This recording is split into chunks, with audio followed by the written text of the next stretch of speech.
properties of electric lines of force. Lines of force. Properties of electric lines of force. इसमें पहला बात ये है कि इलेक्ट्रिक लाइंस ऑफ फोर्स हमेशा पॉजिटिव चार्ज से ओरिजिनेट होता है और नेगेटिव चार्ज में टर्मिनेट करता है। तो फर्स्ट पॉइंट का अगर बात करें तो electric lines of force always originates from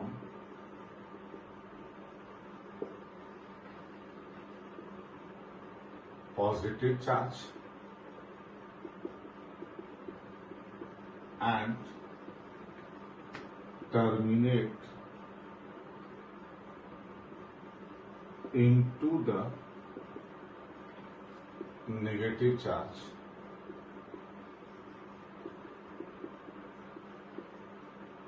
Otherwise,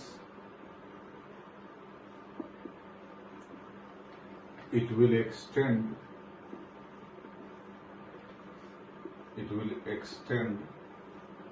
up to infinity.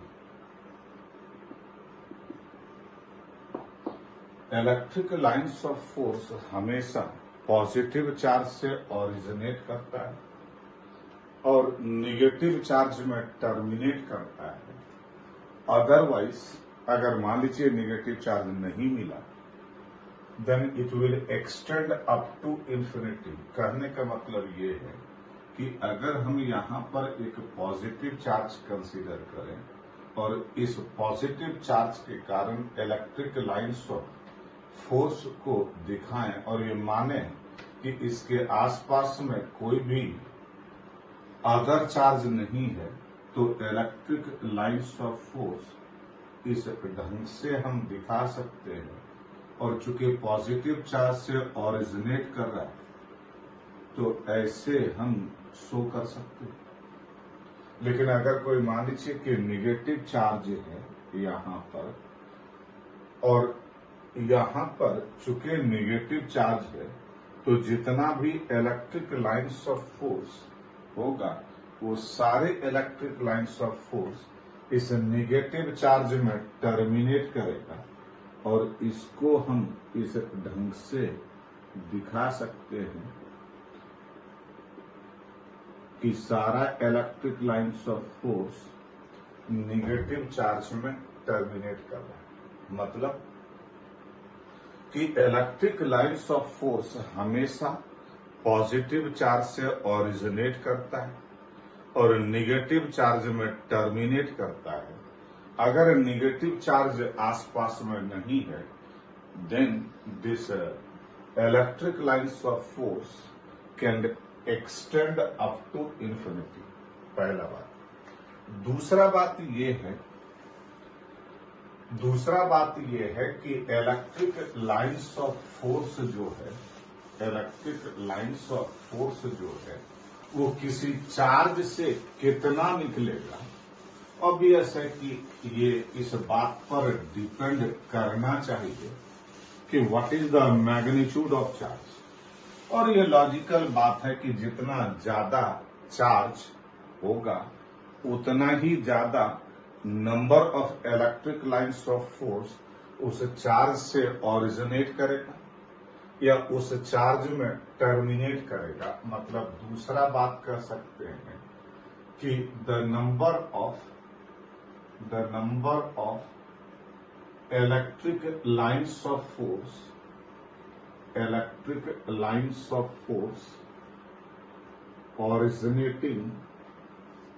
originating or terminating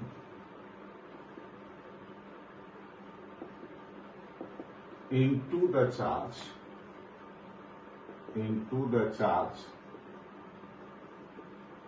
is directly proportional to the magnitude of charge, magnitude of charge, that is number of the total number of electric lines of force originating or terminating into the charge is directly proportional to the magnitude of charge. और obvious है कि अगर हम यहाँ पर proportionality sign को हटाएंगे तो नेचुरल सी बात है एक कांस्टेंट देना पड़ेगा, और ये कांस्टेंट और कुछ नहीं बल्कि 1/ε0 है इंटू क्यू, और इसी को कह सकते हैं कि क्यू चार्ज से जो total number of electric lines of force originate या टर्मिनेट करेगा, that is equal to Q upon epsilon, Q upon epsilon. और इसी चीज को अगर हम दिखाना चाहें तो मान लीजिए कि एक पॉजिटिव चार्ज यहाँ पर है, इस चार्ज को Q1 कह देते हैं, और एक दूसरा चार्ज मान लीजिए ये भी Q2 है। और अगर हम यहाँ पर लाइंस ऑफ फोर्स दिखाएं और इस ढंग से अगर हम दिखा रहे हैं, और इस Q2 चार्ज से जो इलेक्ट्रिक लाइंस ऑफ फोर्स हम दिखाना चाहते हैं वो मान लीजिए इस ढंग से अगर है, तो ये देख के ही आप बता सकते हैं कि कौन सा चार्ज ज्यादा है, Q1 ज्यादा है या Q2 ज्यादा है। और यहां पर कह सकते हैं Q2 is greater than Q1। Simple सा बात क्या है कि किसी भी चार्ज से कितना number of electric lines of force originate या टर्मिनेट करेगा, that is directly proportional to the magnitude of charge. और अगर हम कहते हैं कि अमाउंट ऑफ चार्ज Q है, तो जो total number of electric lines of force उस चार्ज से ऑरिजिनेट करेगा या उस चार्ज में टर्मिनेट करेगा, that is Q upon epsilon, that is Q upon epsilon. और इसी में अगर हम तीसरा बात कहें कि अगर दो इलेक्ट्रिक लाइंस ऑफ फोर्स, अगर दो मान लीजिए कि चार्ज, दो सिमिलर चार्ज है और इस दोनों सिमिलर चार्जेस को एक दूसरे के नजदीक रखते हैं, अगर मान लीजिए कि दो सिमिलर चार्जेस है चाहे वो पॉजिटिव हो या निगेटिव हो, तो इलेक्ट्रिक लाइंस ऑफ फोर्स इस ढंग से होता है जैसे कि मानो कि वहां से electric lines of force basically expand कर रहा हो इन लेटरल डायरेक्शन। और अगर दो डिसिमिलर चार्जेस है तो electric lines of force basically longitudinally contract करता है। मतलब आप कह सकते हैं कि when two similar charges are placed near each other, then the lines of force expand laterally,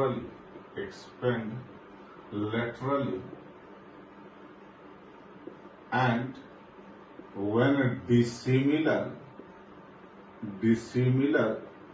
charges are placed,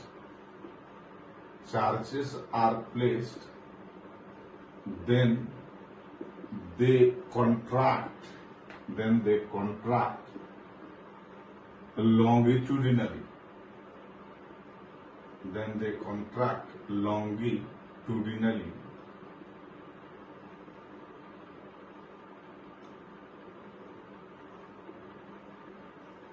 मतलब ये है कि अगर मान लीजिए कि हम कहते हैं कि यहाँ पर पॉजिटिव चार्ज है और यहाँ पर भी पॉजिटिव चार्ज, दो सिमिलर चार्जेस को एक दूसरे के नजदीक अगर रखते हैं और हमको अब इस दोनों के कारण इलेक्ट्रिक लाइंस ऑफ फोर्स के पैटर्न को अगर दिखाना तो वो किस ढंग से होगा।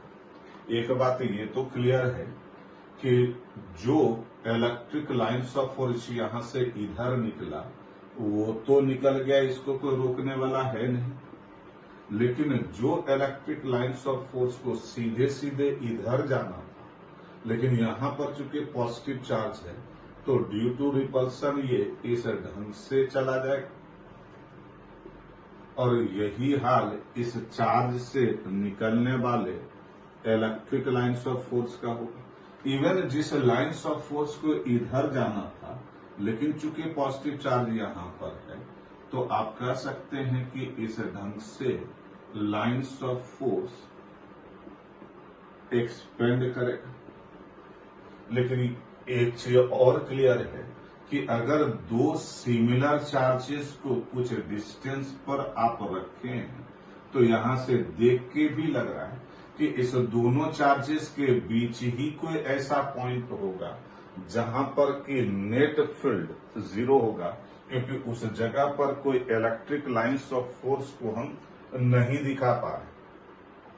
अगर मान लीजिए हम इसी में एक चीज और कहें कि एक चार्ज मान लीजिए पॉजिटिव है, एक दूसरा चार्ज नेगेटिव है, और इसको कुछ सेपरेशन पर रख दिए हैं, और अब हम इस दोनों चार्जेस के कारण, दोनों डिसिमिलर चार्जेस के कारण pattern of electric lines of force अगर दिखाना चाहें तो एक तो ये सीधा सीधा पॉजिटिव चार्ज से electric lines of force originate करेगा और नेगेटिव चार्ज में टर्मिनेट करेगा। दूसरी बात, जिसको इधर भी जाना था सीधे सीधे, लेकिन चूंकि यहां नेगेटिव चार्ज है तो नेचुरल है कि लाइंस ऑफ फोर्स इस ढंग से होगा। अगर जिसको इधर भी जाना था उसको पता है कि नेगेटिव चार्ज इधर है तो ये घूमते हुए ही सही, दूर से घूमते हुए भी ये अल्टीमेटली इस ढंग से इलेक्ट्रिक लाइंस ऑफ फोर्स होगा। इवन जिसको कि मान लीजिए इधर जाना था उसको पता है कि नेगेटिव चार्ज इधर है, तो दूर से घूमते हुए भी आप कह सकते हैं कि ये यहां पर टर्मिनेट करेगा, या इवन इधर भी जो निकला वो इस ढंग से चलते हुए इस नेगेटिव चार्ज में टर्मिनेट करेगा। तो बेसिक बात क्या हम देख रहे हैं कि जब दो सिमिलर चार्जेस को एक दूसरे के नजदीक रख रहे हैं तो इलेक्ट्रिक लाइंस ऑफ फोर्स ऐसा अपने आप को रिप्रेजेंट करता है जैसे कि लाइंस ऑफ फोर्स एक्सपेंड कर रहा हो किधर की तरफ, लेटरल डायरेक्शन में। लेकिन अगर डिसिमिलर चार्जेस रखा हुआ है then the lines of force contract longitudinally। अब इसी पर अगर एक क्वेश्चन का बात कर लें जो कि CRQ में है, और वो क्वेश्चन नंबर आई थिंक 26 है, अगर हम उसको देखें कि दो चार्जेस है इस बार, और वो दो चार्जेस, एक मान लीजिए हम कहते हैं कि चार्ज 2Q है और एक चार्ज मान लीजिए यहां पर -Q। अब इस दोनों चार्जेस के कारण हमको इलेक्ट्रिक लाइंस ऑफ फोर्स के पैटर्न को दिखाना है। ध्यान दीजिए, दोनों डिसिमिलर भी है और साथ साथ में दोनों का मैग्नीट्यूड अलग अलग है। चूंकि मैग्नीट्यूड अलग अलग है तो जो number of electric lines of force originate या टर्मिनेट करेगा वो भी अलग अलग होगा। इसलिए पहला जो इलेक्ट्रिक लाइंस ऑफ फोर्स हम दिखाएंगे वो तो इस ढंग से हम दिखा दी। दूसरा जो इधर भी निकल रहा था, चूंकि नेगेटिव चार्ज यहां पर है तो इस ढंग से इलेक्ट्रिक लाइंस ऑफ फोर्स को हम दिखा सकते हैं। यहां से जो लाइंस ऑफ फोर्स ऑरिजिनेट करेगा, चूंकि नेगेटिव चार्ज यहां है तो इधर जाएगा तो जरूर, लेकिन ये आगे बढ़ जाएगा, इस ढंग से आगे बढ़ जाएगा। क्यों? क्योंकि ये जो नेगेटिव चार्ज है उसका अमाउंट कम है, उसका अमाउंट कम है तो सारा जो पॉजिटिव चार्ज से लाइंस ऑफ फोर्स निकलेगा वो सब इसमें टर्मिनेट तो नहीं करेगा। क्लियर है? अब इसी पर एक क्वेश्चन एडवांस लेवल में भी है, अगर हम उसको देखें, सीआरक्यू का वो क्वेश्चन है, उसको थोड़ा ध्यान से देखा जाए तो यहां पर कहता है कि दो चार्जेस है। ये सीआरक्यू का आई थिंक 59 या 60 नंबर क्वेश्चन होगा, नंबर देख सकते हैं। और ये चल रहा है लेक्चर नंबर 23। तो कहता है कि दो चार्जेस है, एक चार्ज मान लीजिए ये Q1 है और एक दूसरा चार्ज यहाँ पर 2 नंबर है, इसको Q2 कर देते हैं, और इस दोनों के बीच का सेपरेशन L दिया हुआ। और इस दोनों चार्जेस के कारण जो बेसिकली रिजल्टेंट इलेक्ट्रिक फील्ड है, ध्यान दीजिए कि हम इस बार कोई लाइंस ऑफ फोर्स नहीं दिखा रहे हैं, बल्कि क्या दिखा रहे हैं, इस दोनों चार्जेस के कारण जो रिजल्टेंट इलेक्ट्रिक फील्ड है उसका पैटर्न इस ढंग से दिया हुआ है ग्राफ में, और यहां पर ये डिस्टेंस है A। अब इस पर बेस्ड क्या क्या क्वेश्चन पूछा गया है वो तो बाद का बात है, लेकिन एक बात जो अपने को दिख रहा है, पहला बात तो ये दिख रहा है कि अगर हम इसके फर्स्ट पॉइंट में बात करें तो वो ये कि यहाँ पर ग्राफ देख के ही पता चल रहा है कि इस जगह पर इलेक्ट्रिक फील्ड 0 है। इस जगह पर इलेक्ट्रिक फील्ड 0 होने का मतलब है कि Q1 के कारण इलेक्ट्रिक फील्ड अगर लेफ्ट डायरेक्शन में है तो Q2 के कारण राइट डायरेक्शन में हो, या Q1 के कारण अगर यहाँ पर फील्ड राइट डायरेक्शन में है तो Q2 के कारण लेफ्ट डायरेक्शन में होगा, तभी तो नेट फील्ड इस पॉइंट पर क्या है, 0। और ये कब हो सकता है कि Q1 के कारण इलेक्ट्रिक फील्ड राइट डायरेक्शन में हो और Q2 के कारण लेफ्ट डायरेक्शन में हो, या Q2 के कारण राइट डायरेक्शन में हो, Q1 के कारण लेफ्ट डायरेक्शन में हो। ये कब हो सकता है, जब दोनों ही चार्जेस क्या हो, डिसिमिलर हो। दोनों ही चार्जेस क्या हो, डिसिमिलर हो। मतलब पहला बात कह सकते हैं कि Q1 and Q2 are dissimilar. पहला बात तो यही बोल सकते हैं। दूसरा बात हम ये बोल सकते हैं कि Q1 और Q2 डिसिमिलर तो है, हम वैल्यू के विषय में भी सोच सकते हैं। और एक चीज तो देख के ही पता चल रहा है कि Q1 के कारण यहां पर इस डिस्टेंस पर L+A डिस्टेंस पर उतना ही फील्ड होगा जितना कि Q2 के कारण यहां पर फील्ड है। इससे ये बात क्लियर है कि Q1 का मैग्नीट्यूड डेफिनेटली Q2 के मैग्नीट्यूड से क्या है, ज्यादा है। तो दूसरा बात कह सकते हैं कि Q1 का magnitude is greater than the magnitude of Q2। और तीसरा बात ये कि हम चाहें तो Q1 और Q2 के मैग्नीट्यूड का क्या रेशियो है उसको हम निकाल सकते हैं। कैसे निकाल सकते हैं कि इस 1 के कारण यहाँ पर अगर इधर जितना फील्ड है, 2 के कारण उतना ही फील्ड यहाँ पर इधर होगा। इसलिए अगर हम थर्ड में बात करें तो E1 is equal to E2 होगा। Q1 के कारण जितना मैग्नीट्यूड ऑफ इलेक्ट्रिक फील्ड है उतना ही Q2 के कारण होगा। तभी तो डायरेक्शन तो अपोजिट है, तभी तो यहाँ पर नेट फील्ड 0 होगा। और अगर हम इसी को लिखें तो Q1 के कारण L+A डिस्टेंस पर इलेक्ट्रिक फील्ड के Q1 अपॉन L+A का स्क्वायर, और Q2 के कारण A डिस्टेंस पर इलेक्ट्रिक फील्ड के Q2 अपॉन A स्क्वायर। इसलिए Q1 बाय Q2 का जो रेशियो है उसको हम यहाँ पर लिख सकते हैं। ये तो बात हुआ। एक और बात ये है कि हमको ये बात बताना है, अगर आप सोच सकते हैं तो बताइए कि Q1 और Q2 में कौन पॉजिटिव और कौन निगेटिव।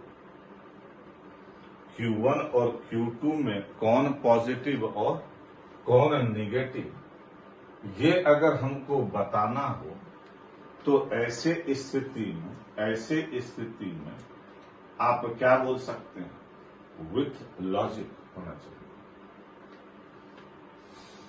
तो ये बात तो हमको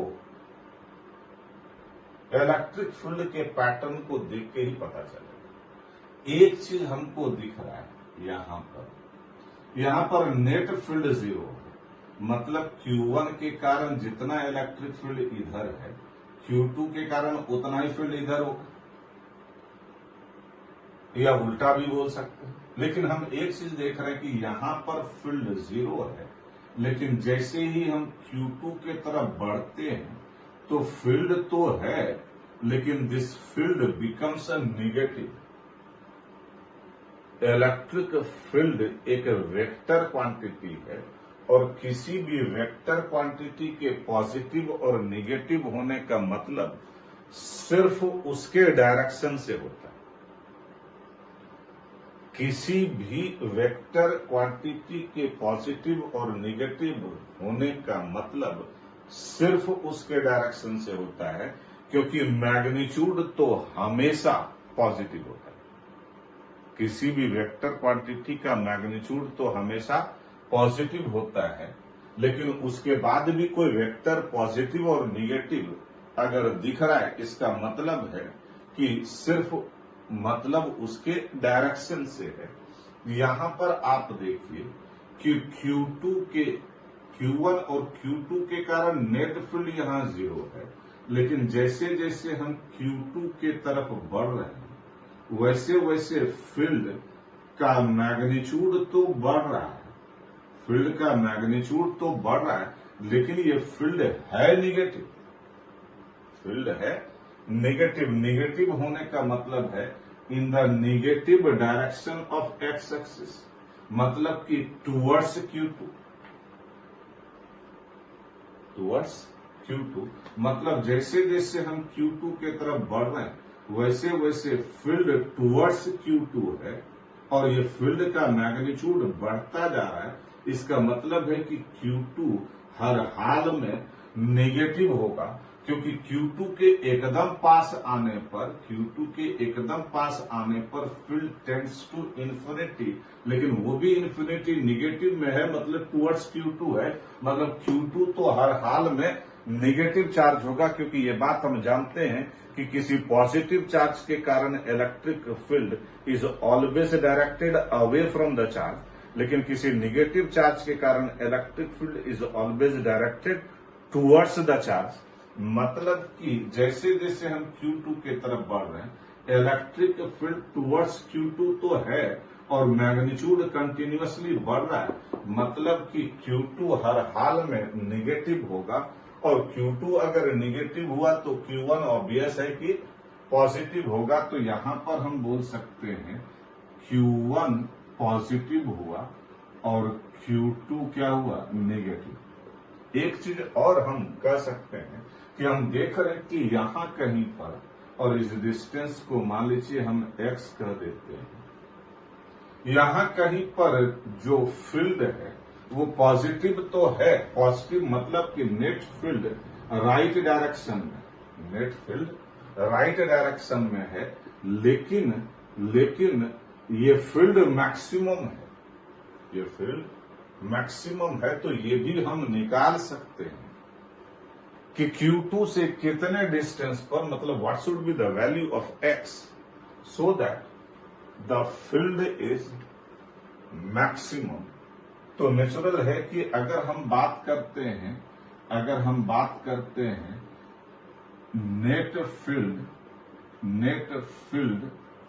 एट P, तो ये हो जाएगा E is equal to E1 minus E2, और E1 माइनस E2 क्यों, क्योंकि पॉजिटिव चार्ज के कारण यहां पर फील्ड इधर, नेगेटिव चार्ज के कारण इधर हम दिखा देते हैं ये E1 हो गया, ये E2 हो गया, लेकिन नेट फील्ड किधर है, राइट डायरेक्शन में, इसलिए रिजल्टेंट फील्ड क्या हो जाएगा, E1 माइनस E2, और ये हो जाएगा E1 हो जाएगा k Q1 upon L plus X का square k Q2 upon X square, और E इज मैक्सिमम कब, when dE by dx equal to 0। अगर हम इसको डिफरेंशिएट करके 0 कर दें तो x का वैल्यू आ जाएगा कि नहीं,